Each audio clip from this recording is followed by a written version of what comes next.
Hello, Namaste, and welcome to the 5th episode of MD Speaks.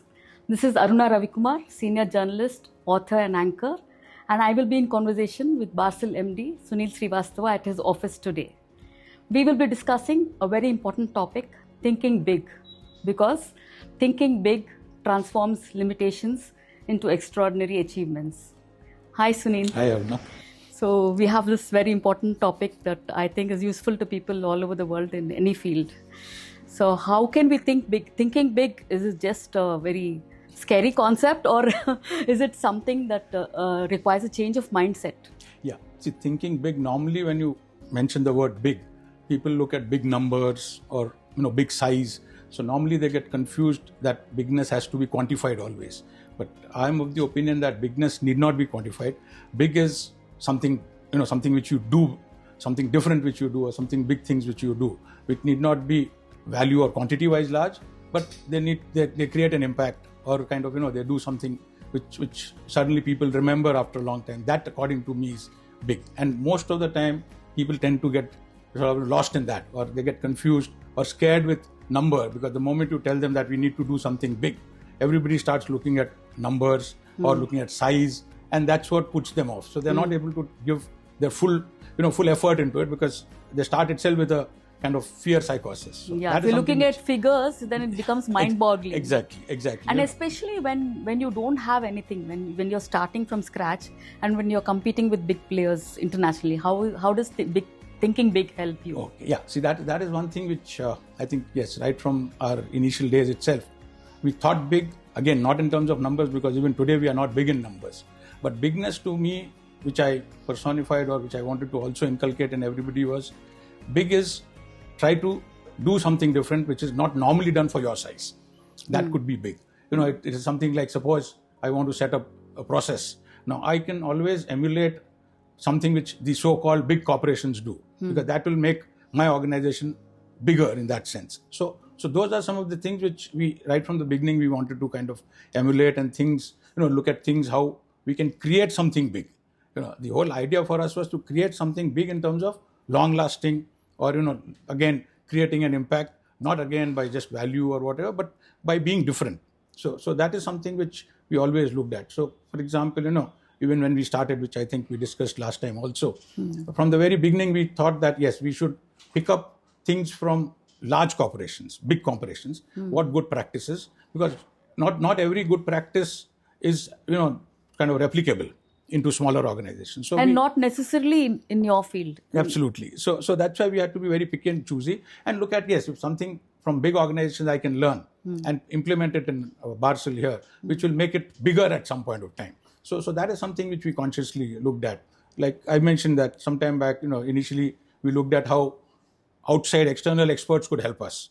Not necessarily there was no compulsion for us to look at, for example, having an independent board of directors. We never had a compulsion for that, but we consciously took a decision that we should, because that will help us think big at least. People from other walks of life, other fields will come and guide us into suggesting, what can be done, what we are doing right.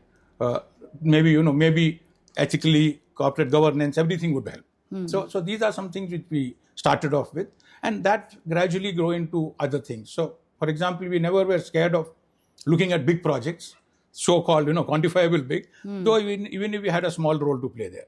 We still chased those projects, we still went into them, because we found that, yes, even a minor role, if I can play in a big project, there's a lot of learning for the organization. We'll be able to learn a lot of new things, interacting with bigger players, we'll be able to pick up. So, we were not intimidated ever by the big player, that, yes, how do we interact with these international companies, which are maybe top 5 or multi-billion-dollar companies, and we were minuscule. But then we were never kind of scared of them, talking to them on equal terms, because we always felt that, again, like I said, big need not be value. Big is something which I can contribute to the project. If my field is I am able to add value, that is big, because the project otherwise is missing that small element.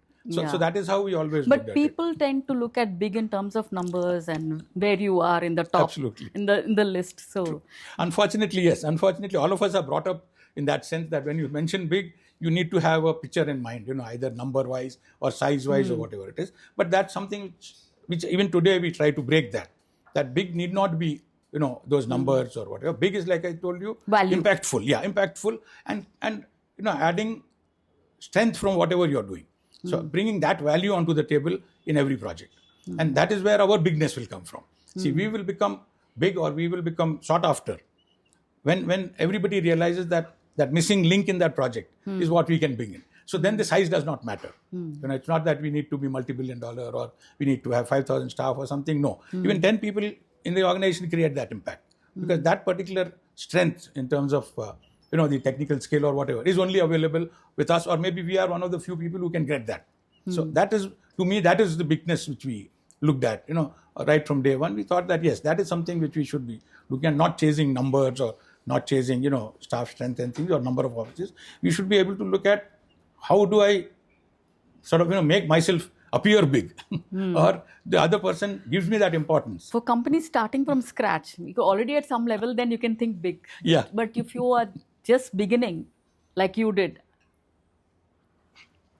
of course, your founders faced a challenge, and you said that there's no benchmarking. True. See, big again, like I told you, is more an attitude, frankly. If you think you're big, then no matter whatever be the other guy's strength, doesn't matter. So that is what personally I always looked at. I never allowed somebody with so-called multinational company think that he's bigger than me. I always said that yes, as professionals, I need respect, and I would respect you because I can bring value and you're bringing value. Number has no meaning to me. And that is what I always looked at from the beginning. Like you rightly said, as an organization, we never had any legacy.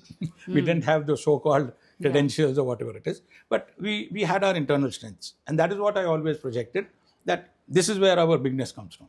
That this is the skill set we have.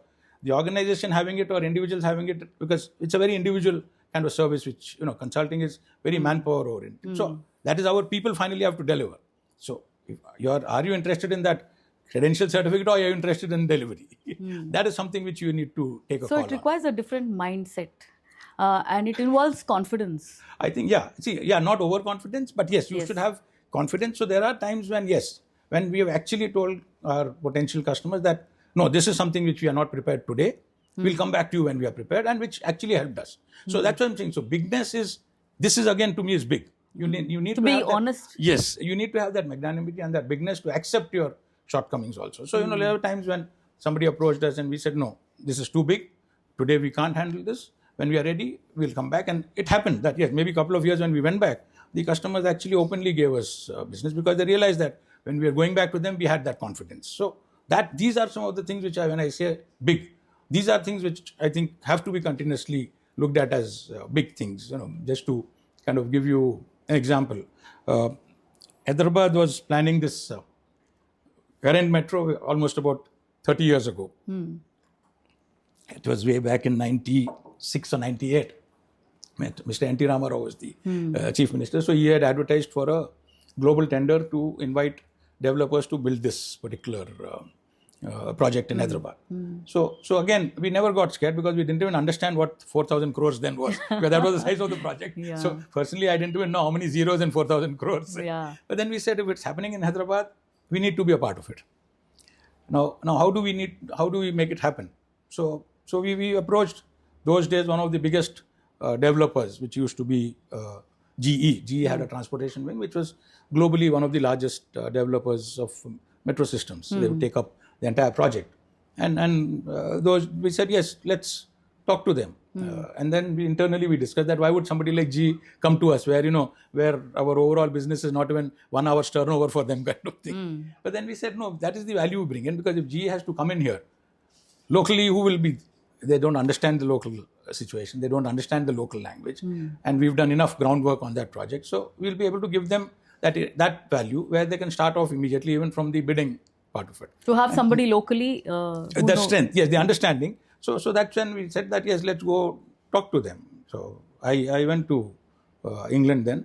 I was there for almost 3 weeks. And finally, I was able to convince them, because initially that's what he said, that what is this company, why do we even talk to you, kind of thing. We don't need, we can do ourselves. I said, yes, you can do it yourself, but then finally you'll need people on the ground there. Right? So you have a choice. Either you send your team from here, who will waste time 1 week in understanding the whole thing, or you have somebody ready-made whom you can call up and first discuss and then come prepared. So that took some time for them to understand. And then eventually we actually submitted a joint bid for that. So where, like I said, we were not even 1 hour's turnover for them from the annual part. So it's not a gamble. It's a strategy. Yes, it's a strategy. That it's like more than a strategy. It's a mindset. See, and that is what I keep telling people in the office, that you should always think big in your mind. Then you're not scared of anything. As long as you have the capability, as long as you have the desire, these are two essentials. That capability is existing. Desire is to add to that capability. That yes, I don't know this, but I'm willing to put in the effort to make a success out of it. These are two things if you have. Then, because finally, whatever you do is not rocket science. Even India never made rockets, but today we are making the finest missiles. So somebody had to make a beginning. We couldn't say that I've not done this before. So I'll not do I get a point. If you didn't approach GE, you would have lost out on an opportunity. Exactly. And then later on joining them would have been almost impossible, because by the time they would have made up their team. So also that particular interaction gave me personally a lot of confidence that yes, if I could go to such a large corporation and make them understand. Then, like I said, because at that point of time, GE was the second largest corporation in the world. So that, like I said, gave me. So you had to do a detailed study and tell them why they should partner with you. Absolutely. Yes, we had to have enough arguments, enough information available, that what could be the critical problems for them if they don't kind of look at a right partner, what could they, what they could land into. So yes, it is a very big homework. That's where I say that desire to add, knowledge or be prepared, and that basic knowledge. These two are the essentials to do or think big, frankly. Because, like I said, you can't go and talk to somebody without having that backup. So bigness comes from there. And like I said, yes, I did a lot of preparation, went thoroughly prepared with whatever information was available and where we feel they would need us and those kind of things. And also from their perspective, because we might say that, yes, we can do everything, or we might like to be enthusiastic or over-enthusiastic. But then we needed to also look at them, that will it make sense for them to risk it on us, kind of thing. Yeah. Because like I said, to them it's a risk. Unknown company, little known company, we could collapse anytime. They can't afford to have their project. So we had to cover all those aspects, kind of thing. So that is where, finally we were convinced that yes, if we do our kind of homework right, not only there, but any discussion, any time where we go for a project, if we are prepared and if we know what value we want to bring in, and we are convinced, and accordingly we are able to convince the other guy that this value is what I'm bringing in, then I think really size or something doesn't need. I'm sure not only in our industry, everywhere, a professional is willing to treat you as a professional if they see value. Then they don't look at, whatever is your turnover and those kind of things. Those are more, I would say, statutory kind of requirements, but not essential requirements to kind of do good jobs or get into good projects. What you say is very, very interesting, because I was reading somewhere that what we call luck is what happens when preparation meets opportunity. Absolutely. I strongly believe in that. In fact, so you saw the opportunity and you went prepared. Yes. It's more preparation. Opportunity is always small, because opportunity is always knocking. Yeah. People, when they say that opportunity, so you should always be ready to grab that opportunity. But if you're not prepared, you'll never be able to grab. Because the opportunity come, knock, and no response. You have to create the opportunity also. Sometimes true. Yes. Maybe others wouldn't have seen the opportunity. Yes, exactly. So like you rightly said, if you're prepared, then automatically you're able to visualize opportunities. But if you are not in your, you don't understand your ecosystem, you don't understand the field you are in, you don't understand your own technology, then you don't know opportunity. Because then you are looking at a ready-made kind of I specifically asked this question because we hear a lot of positive life coaches and all that. They say dream big, manifest everything, but preparation is important. Absolutely. It's not just dreaming. See, I always have this thumb rule, which I read somewhere. It's not my rule, but I really follow that. It said that for every minute of talk which I need to do with my customer, for example, I need to prepare for 30 minutes. Wow. That's the kind of preparation. And even today, after almost 35 years, I still follow that. I don't go to a person blindly and say, okay, fine, today with my experience, I'm able to do a lot of it, but still I make sure that prepare, that kind of effort I put in to prepare, so that I'm talking sense to that person. It cannot be, okay, casual talk is good enough, but if I'm expecting to do business, then end of the day, he or she should feel that they've got value when discussing with me or talking to me, and they should then be able to have that, okay, I want to talk to him more or talk to that organization more, so that I can get value out of it. So that is something which, like you said, so preparation, yes, Opportunities are always there. Yeah. It's But most you of the have time to look for we tend to miss out opportunities because we are not prepared. I think maybe it's beyond our reach. We give up before we Yes. even make an attempt. So, what are the other projects that really, I mean, which you can showcase as thinking big? See, again, thinking big, which I think one of the earlier times I mentioned that since India was not a big market, around late 90s, we said that the only way we can look at or grow is, or not even grow, in fact, survive, I would say, not even grow, Yeah. was to look around, surrounding countries at least, as to where we could enter. And that point of time, yes, Singapore, these were considered modern countries. So we said, okay, let's look around, and we actually landed up. Looked at the Yes, Asian. exactly. So in fact, we looked at something which was not very expensive to fly around. That was the first requirement, so that since we couldn't spend much money, and where there was something happening. We never looked at much more in terms of technology or whatever. We said, yes, this is closest we can go to. And that point of time, it was not the Gulf market was not even having any railway system. Africa was the other end, which was too far away, go to fly and things like that. So we said, okay, Malaysia, Singapore, Thailand is a good area. And fortunately, Singapore was just coming up with their first metro line around that time. So we said, yes, let's take a shot there. We didn't know metros, frankly. We only knew railway. We didn't know metros. I think we spoke about this in the last That's episode right. also. So we didn't know that. But then, like you rightly said, that never stopped us. We said, yes, let's see. There could be an opportunity. Because finally, skill is there. Its only thing is you need to meet that opportunity there and convince them. And that's what happened. When I landed up there, fortunately, a friend of mine introduced me to one of the project managers there, and we got talking. And then he said, yes, can you do ABC for me? We said, yes, let's try. And we were able to do that. So there, even say there were Japanese consultants, there were European consultants, but even there we could make a dent, very small one, but we could make a dent there. So like you rightly said, opportunity is always there for everybody. But since we are prepared to look at that opportunity and not just, look at it from sitting in here in India or with binoculars around, we were able to kind of do that. So what you said is very interesting because you said nationally there was not too many opportunities. So that was a blessing in disguise. Exactly. Because you started looking internationally towards other countries. True. No, exactly what you said. So today we consider that as a big otherwise positive for us. You would be stuck in the Indian market. Yes, thankfully there's not much of it. Otherwise we would have been happy, contented to do business here. Since we were able to get our bread butter here, you'd be happy. So fortunately that didn't happen. But also again, that boosted our confidence that yes, if we are able to do, match literally like for like with say Japanese consultants, some of the European consultants, we were able to deliver to their requirement and we understand the language, then we could do this anywhere. So we did this again, I think maybe another 4 or 5 years later, when England was going through, the British rail system was going through privatization. In fact, British Rail, like the Indian Railway, was privatized. So they had converted themselves into a corporation. Okay. And that's when a lot of people were thrown out of the railway system. So there was a big gap of technical resources, which the government also didn't realize. They went through the privatization drive and then they realized that they had no people. No experts. So they came looking around to India because quite a lot of their technology was in use in India. So they came looking around in India. Now, normally what happens in this case is the government which talks. So that's how it happened, that the government delegation from there met the Indian Railway delegation and things like that. Now, again, this opportunity would not be otherwise visible. But because we were prepared, we heard about this, that yes, there's this Indian delegation, the British delegation which is coming talking to people in India. I could actually, those days, mind you, there was no Google or there was no, I think internet was just coming in then. There was more faxes. So we said, okay, let me try to find out as to who are the people who have come from there. I did some running around here and there and I was able to get some telephone numbers of the people who had come from the British Railway to look for people here.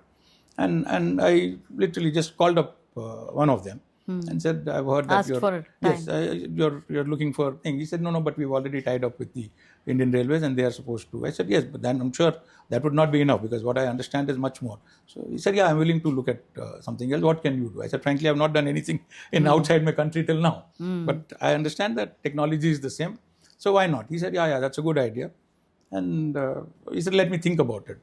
Maybe I think within a week's time, he sent out a fax. He said, yes, we want to discuss, but well, but we need to discuss, because those days we didn't have this virtual meeting concept and all those things. Yeah. The teleconference also was just coming. You had to go physically. Exactly, yeah. So he said that, no, can we have a meeting? Can you come down? Now, that was a big decision. But then we said, yes, if somebody's talking to us, that means he's seriously looking at us. Otherwise, knowing how Europeans, normally they won't give you a carrot like that. Normally they don't do that. If they're serious, then they proceed. So we discussed it. I said, yes, I'm willing to come down. And I still remember, because that was a Good Friday and an Easter weekend. So we had just 4 days time. He said, before Easter I want to, because otherwise everybody will go off on a holiday. So within a day, I think, I remember I flew to Chennai, took my visa from there and flew off from there itself to England, landed there. And we discussed for 1.5 days. And then we came to an agreement. I said, yes, I have not done this before. So this is the first time. So what I would suggest is, you give us a trial. You try us out, which I'm willing to do at cost. I don't even want to charge any markups. I'll do it at cost. If you're satisfied, then we negotiate the actual job and the price. You wanted the experience of doing it more than... Exactly. And yeah, so that, see, the way I looked at it, exactly. The way I looked at it, that if somebody can even meet my cost and I'm still learning something new, it's very good. And also, I looked at it that for them also it's a big risk, because they've never tried us out. So to risk such a big project, it'll be very difficult for them to straight away give it to us.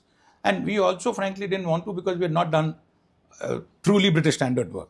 So we were also little edgy. I said, no point over-committing. So might as well do that. And they said, yes. I came back with loads of documents, came back. And we used to have telephone. Yeah, telephones. We used to have telephone conversations. And I think within a month or so, we were able to convince them. They were hitches, but they were able to guide us. They said, yes, these are smaller things. They were convinced that technically we knew everything. It was only more semantics which we didn't know. So they were convinced, and within a month, we actually got the job, and we continued to work in UK for about 7 years after that. So again, wonderful. So if we had got scared that, oh my God, how do we... If you left it for the governments to have their conversation, you wouldn't have been there. And actually, we became the bigger partner than the government's entity. Some of their jobs which they were not able to deliver were passed on to us. Also, once you do execute something like this, the government also would automatically invite you for a partnership or something. But then unfortunately, that is what happens. In fact, that used to be the joke when I used to go to England very often. So it was easier for me to meet the head of British Rail than to meet the head of Indian Railways. So my friends, that's our system. Exactly. So I could easily call up, and fix up an appointment, and they would say, okay, let's have lunch together whenever you're... And they would ask me my preferences and give me time. Whereas here, even after 5 phone calls, the local engineer itself would refuse to meet me. So that continues to be the problem. But then, yes, so these are some of the things which, like I said, big, we never got scared, because we're thinking big as an organization, as a project, everything. So that big... So if you get one big project, you can showcase this work and, See, that's the beauty. And get more business. No, again, each of our big projects have been different segments. Okay. They've not been the same. Okay. So yes, only thing is that it gives you confidence. Okay. And that, yes, if you've done it, you can do it. One of the recent examples, which is recently you would have all heard that the Pamban bridge which we inaugurated. Yes, that's a marvel. Actually, the first work I started on that was almost 30 years ago. Oh, yeah. Now, that point of time, the railways had decided they want to change this bridge. The old bridge was rotting away. They wanted to change it. And they had advertised that they're looking for an international consultant to design that. So again, I said, I'm in India, sitting close to Chennai. How can an international company from outside not work without me? See, that's the way I've always looked at it. That how can somebody not work without me? Or so I scouted around. I said, because that's particular, they had those days, those 2 opening spans. I know that. So that's a very specific technology. At that time, they're not sort of a single span. So I located that there are 2 companies who had done this, and both of them British. I identified them. One of them had an office in, I think, Singapore or Hong Kong or someplace. Corresponded with them. And again, finally, we were able to convince and submit a proposal. Okay, it didn't happen, that is different. But so it was 30 years of hard work which is actually culminated today. And later you got the... Yes, because that is the other thing. So you can tell us about the recent... Yes, no, so that is another thing I'm very convinced that, I think what Shah Rukh Khan says that when you want to do... Shiddat se kuch bhi mango to, kainat ho jati hai. So if you actually desire something from the bottom of your heart, everything falls in place. I'm 100% convinced, because I've seen that happen to me not once, but innumerable times in my 30 years. So you wanted to... That's why I always tell people in the organization that if you desire to win, then that desire should come from here. It can happen 30 years later, doesn't matter. See, it's a very small lifestyle, time, very period of time is very short. So it will happen. But then your desire has to be so strong. So how did you get the recent? So again, when the whole thing happened, we also forgot about the proposal, something and all. But when the railways again advertised that yes, now we are looking for project consultants for this. I remember Manoranjan was handling then. I said, somehow we have to get this job. Come what may.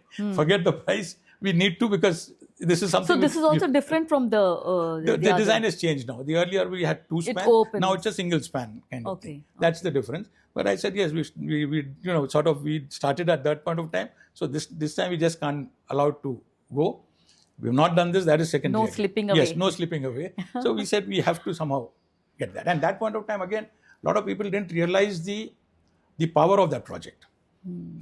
Even in the railways. No, back then also it was considered an engineering marvel. But then people didn't realize they were looking at it, even within the railways or within the organization, they were looking at it as any other bridge project. They didn't realize that this will become an iconic one because this is only the second bridge in the world. This. So that is something which I always had in mind.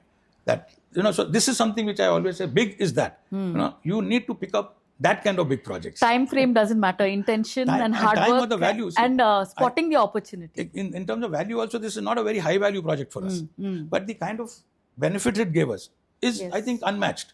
You can't get that kind also the kind of pride in doing something which That's is very internally, externally, the kind of visibility that gave us. You can't match it in terms of value.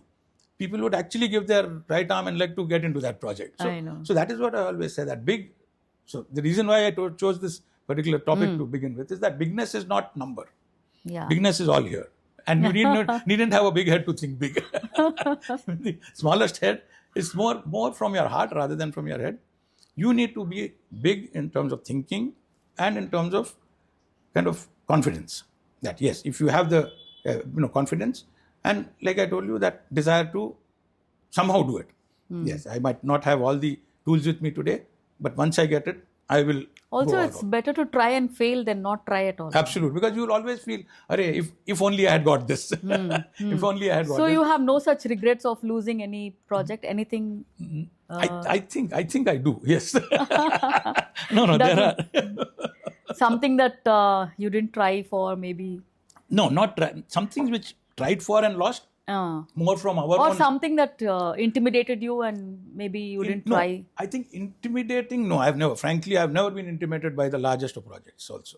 If today, for example, somebody says, can you lay a track on the moon, I'll be first one to go in. Yes, wow. Wow, that's amazing. I've never intimidated. That's an amazing attitude actually, more than anything. In fact, a lot of times customers from, especially overseas, used to ask me that, do you have any minimum size of, because majority of them, have a minimum size of project or something. So what is your minimum requirement? I say I have only two requirements. One is you should have an airport for me to travel. Second, you should have a railway line there. That's it. Size is not a problem. If you have these two, I'm willing to do business. Yeah. Size, because again, not every project can be valued in terms of the fee or the size. Some of them get you much more value even if it's a low value project. It need not necessarily be in your fee. Or the scope might look small, but then the impact it creates is much bigger, because that kind of chances you might not get again and again.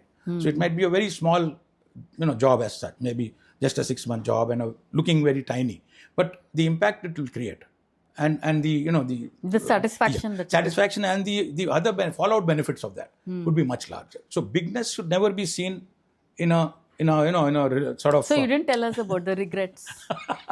Okay, one of the biggest regret I have is in our backyard itself, Hyderabad Metro, which is. In fact, two regrets in that project, where we were originally to be on the government side. We were the government's advisor for appointment of the concessionaire, which is L&T. And then there was another bid from their side to become their engineers as such. And we said, yes, this is good because we've done earlier, so we know everything. And we tied up with a US company to work with us. And we were very happy because that US company had also done fair amount of work on this particular. And they had a fairly strong presence in India. So both of us went, and the client was very happy to kind of look at that.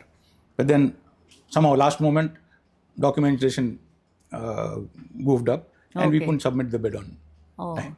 Okay. and now what I regret is that it is a client who called up and somebody from the client's office is waiting. He says, Sunil, is your document coming? Because we are waiting for it. And it didn't come on time. And I didn't have an answer. I couldn't tell him anything. Yeah. So that was, very rarely you have a client asking you that Correct. you have to put in a bid. And I had no answer to give him because I couldn't say my partners have goofed up kind of thing. Because they were the ones who were preparing the document. And they couldn't send it to us on time. Now, unfortunately, on the same project, when L&T signed their contract, they wanted us to be their engineers. Of course, it was an open bid. We again formed a strong consortium with a British company and I think another European company, and we bid for it. Finally, we came down to final commercial negotiations. Chennai we were called for. I think there were 3 groups which were called for. And the negotiations went on for about 2-3 days.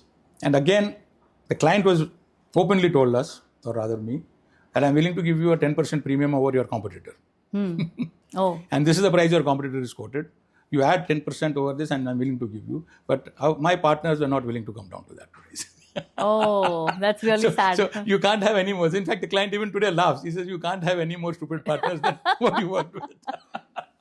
So that is how it was. That the client openly said, he said, Sunil, yes, tomorrow we want your final offer. But it speaks a lot about your credibility that, clients themselves are asking for your bidding. So sometimes you have these indirect benefits. So eventually the client himself, when we didn't get this job, they said, no, we want you somewhere in the project. So they actually called up their lenders, which was State Bank of India. They said, no, you need to take them as your engineers. We don't want you to tender. We don't want. So we just got it on a nomination kind of basis. SBI, which is again a public sector bank, they said, no, we will not advertise. We will not call for tenders. We'll have to give this job to you because L&T said we want them on the project. Otherwise, some role we want them to play.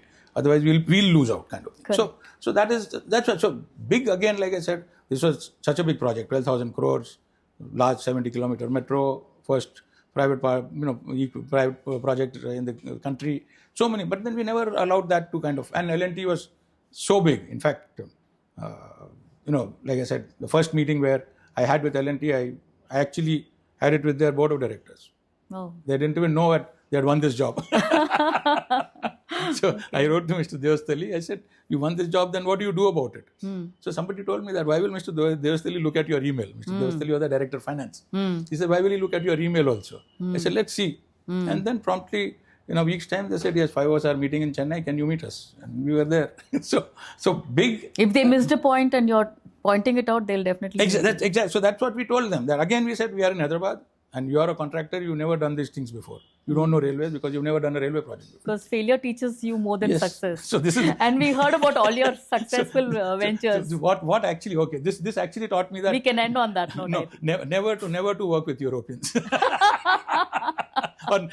Moral of the story. Be independent. So freedom started in 47 for us, but for me it came in 2009 and 10. Okay.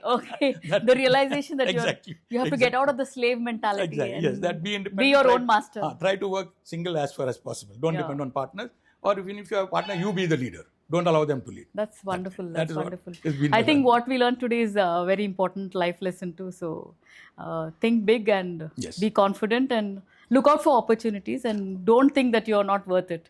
Exactly. That is, I think, most of us think that we are not worth something. We are too small for that. No, I think nobody is small. If you are competent, I think small and big doesn't matter. Those things don't really matter kind of thing. So that's something. So small is beautiful, but big is better. So let us think big in thinking. Exactly. Not like the economy. Not in terms of size. Yes. I always believe that, yes. Big is never number. Don't be intimidated by numbers. Number or the size of your office or the number of people. That doesn't make you big because there are many people who are 20,000 strong but horrible in delivery. Or maybe 5,000. So you may have a smaller strength, but you need a more confident and end of the day, big in competence is what is the main requirement as such. And especially in our kind of engineering kind of business, that's the main requirement. Competence and confidence. Yes. So we go confidence, yes. Certainly. So on that note, we'll end our conversation today and we look forward to the next episode. Thank you, Aruna. Nice. So we'll meet you again on the next episode of MD Speaks. Thank you.